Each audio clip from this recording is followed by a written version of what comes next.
છે. ભક્તિ કરો તો એવી કરજો કે ગુરુ મહારાજના વચનની ભક્તિ કરજો.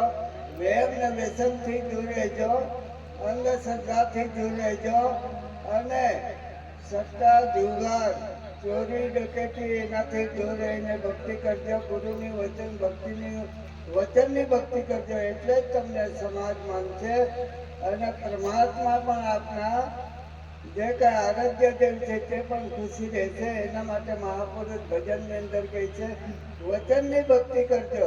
ભક્તિ કરો તો એવી કરજો કે વ્યસન મુક્ત ભક્તિ રહીને ગુરુ મહારાજને વચનની ભક્તિ કરજો. સદાના માટે પરમાત્મા રાજી રહે છે, સદા માટે સમાજ રાજી રહે છે. એવી રીતે ભક્તિ કરજો, ગુરુની વચનિક ભક્તિ કરજો. ત્યારે મહાપુરુષ એમ કે ભક્તિ કી મુક્તિ છે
જ્યારે આપણે સદગુરુના વચનમાં રહીને બધું વ્યસન છોડી દઈએ, મુક્ત થઈ જઈએ, આપણે પવિત્ર થઈ જઈએ, આપણા શરીર અને મન પવિત્ર થઈ જાય એટલે મુક્ત થઈ ગયા એવું મહાપુરુષનું કહેવું છે. સદાના માટે તમે સંત સ્વરૂપ રહીને પોતાના સ્વરૂપને જાણવાની કોશિશ કરજો. પોતાનું સ્વરૂપ શું છે? પરમાત્માનું સ્વરૂપ છે. પરંતુ આપણે સમજ નથી એટલે આપણે અજ્ઞાનના અંધારામાં રહીને આપણા અજ્ઞાન રૂપી ઊંઘની અંદર આપણે સ્વરૂપ જાણી શકતા નથી. માટે ગુરુના ચરણમાં જઈને ગુરુ મહારાજના જે પવિત્ર વચન છે, પવિત્ર વચનમાં રહીને પવિત્ર જ્ઞાન આપણે સમજવાનું છે. આપણે કોણથી આવ્યા, ક્યાં જવાનું છે અને આપણે કોણ છે એની અનુભૂતિ કરવાની છે.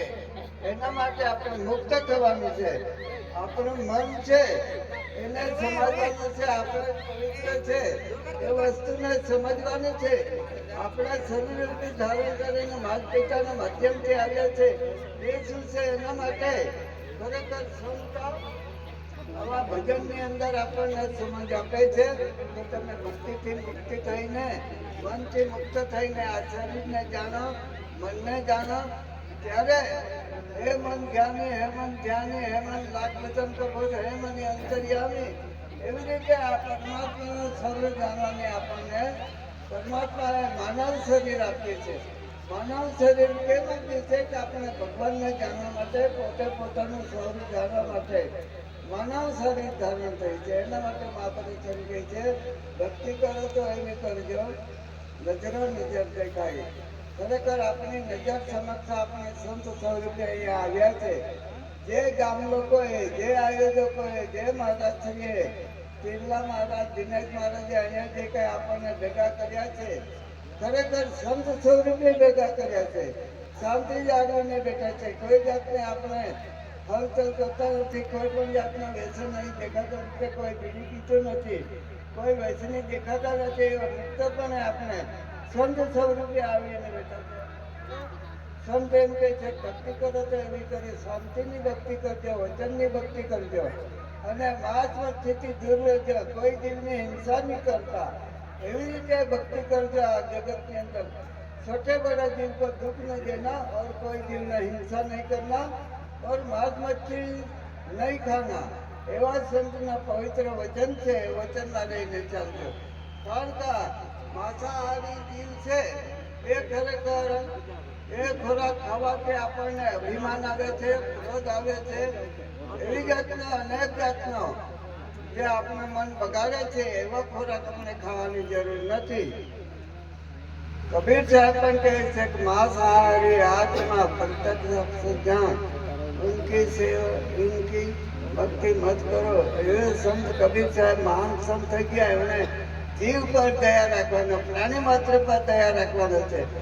એમને આપણે એમના આશરે રહેવાનું છે। એમને જીવ જીવ કે આશરે જીવ કરે છે રાજ, ત્યાંના લોકમાં એ જીવની ખરેખર પવિત્ર દયાથી આપણે ભક્તિ કરીને એ જીવના આશરો લઈને આપણે ગાય છે એમનું દૂધ દહીં ખાઈને આપણે એમને બકરી છે એમનું દૂધ ઉત્તમ ગણાય છે, એમને આપણે દૂધ ખાઈને પવિત્ર આપણા શરીર નિરોગી બનાવવાનું છે। એના માટે આ પરમાત્માએ દરેક જીવોને ખરેખર પ્રાણી રૂપે એ મનુષ્યના આશરા રૂપે બનાવીને આપણને મદદ થાય છે।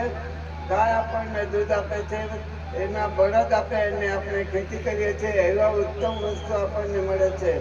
ત્યારે સંત બડા પરમાત્માની સીતા પણ બધા આવે ઓર કે દે દે અપના રંગ। ત્યારે ખરેખર પરમાત્માએ ચાર વસ્તુ આ જગતની અંદર નિર્માણ કરી છે।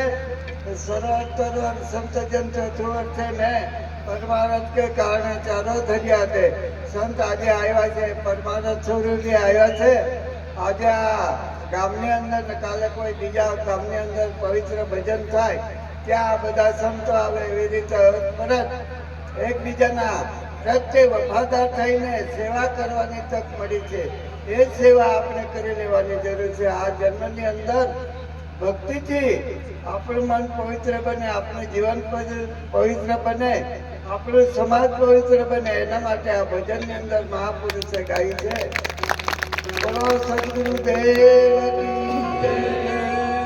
પ્રેમની પ્રેમની પ્રેમની રે મને લાગી કટારી, પ્રેમની પ્રેમની પ્રેમની પ્રેમની રે મને લાગી કટારી, પ્રેમની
આપણે રાજસ્થાનની અંદર મીરાબાઈ થઈ ગઈ, મીરાબાઈ સંત, એમણે આ ભજન બનાવ્યું છે કે ખરેખર આ જગતની અંદર પ્રેમ વસ્તુ ભક્તિ છે। એ પ્રેમની કટારી જેને જેને ગુરુ તરફથી મળી છે એમનું જીવન કલ્યાણ થઈ ગયું છે, અમર થઈ ગયું છે, અમર નામની નિશાની રહી ગઈ છે। એટલે મીરાબાઈ કહે છે જરા જમના મીર ભરવા ગઈ,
ભાઈ પાણી ભરવા જાય, સોનાની ગાગર ગાગર લઈને જાય, પાણી ભરી લાવે અને અલગ અલગ ચાલ ચાલે પણ પાણી બિલકુલ આવતું નથી, પાણી ઢોળાતું નથી.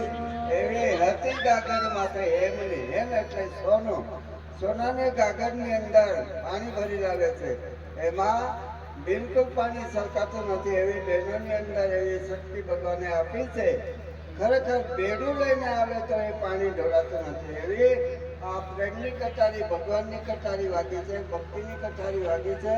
ભક્તિના પ્રેમ રૂપી આપણા અંદર બધાની અંદર પ્રેમથી બધા આવ્યા છે. પ્રેમ લઈ જવાના છે, પ્રેમ મૂકી જવાનો છે. આ ખરેખર ભક્તિના સંસ્કાર છે. સંસ્કાર હશે તો આપણી ભક્તિ પવિત્ર રહેશે. સંસ્કાર હશે તો પરિવાર સુખી થશે. સંસ્કાર હશે તો આપણે દેવને વ્યસન મુક્ત થશે. સંસ્કાર હશે તો આપણે કંઈક વિદ્યા પ્રાપ્ત કરી નોકરી કરીશું, ચાકરી કરીશું, મહેનત મજૂરી કરીને પવિત્ર ધન કમાવીશું. એવી રીતે આ પ્રેમની કટારી જેમને ગુરુ તરફથી મળી છે, વેમને વ્યસનથી દૂર રહેવાનું અને સાચા માનવ જીવન જીવીને ખરેખર પ્રેમથી અને સત્યથી રહીને ચાલવાનું છે. આ જગતની સેવા કરતા જવાનું છે, માતા પિતાની સેવા કરવાનું છે. આ ઉત્તમ લક્ષણ છે. ઉત્તમ લક્ષણ આપણને સંસ્કાર તરફથી મળે, સંતો તરફથી મળે. એટલે સંત બળા પરમાર્થી, સંત એવા પરમાર્થી છે, પોતે દુઃખ વીઠીને બીજાને સુખ આપે છે. એવા પવિત્ર આ ચાર વસ્તુ પરમાત્માએ નિર્માણ કરી છે. વરસાદ, આકાશમાંથી વરસાદ પડે છે, પવિત્ર છે. એ પણ પરમાત્મા રૂપે, એને કોઈ ટેક્સ ભરતું નથી.